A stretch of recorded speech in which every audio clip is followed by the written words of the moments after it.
In today's video, I'm going to show you how to rotate a drawing from Abutury angle to true angle using AutoCAD Civil 3D. Whether you're adjusting parts of a drawing for perfect alignment, or you simply want your objects to rotate precisely along a reference line, this quick and easy step-by-step guide will walk you through everything you need to know. First, open your AutoCAD drawing where you have both the object and the reference line ready. Make sure your object and line are clearly visible on screen so you can follow along easily. Once you're set, it's time to use the rotate command. Type rotate in the command line and press enter. Now select the object you want to rotate and press enter again. Next, AutoCAD will ask you for a base point. This is the point around which your object will rotate. Click anywhere on your object that makes sense as the pivot point, such as a corner or a midpoint. Once you've set your base point, look at the command line and click on the reference option. This step is extremely important because it lets AutoCAD understand how you want the rotation to align based on two specific points.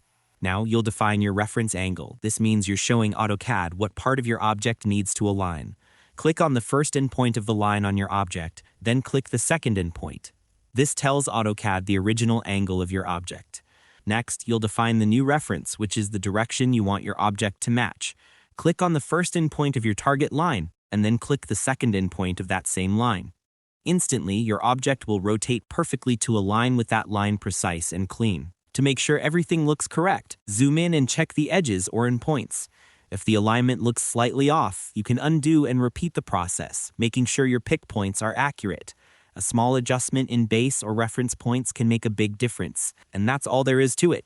By following these simple steps, you'll be able to rotate any object in AutoCAD to perfectly match or align with a line quickly and accurately. This technique saves tons of time when aligning components, mechanical parts, or architectural details. Thanks for watching, and I hope this tutorial helped you out. If it did, make sure to hit like, subscribe, and share it with others who might be struggling with object alignment in AutoCAD. Why not make someone's drafting life a little easier today?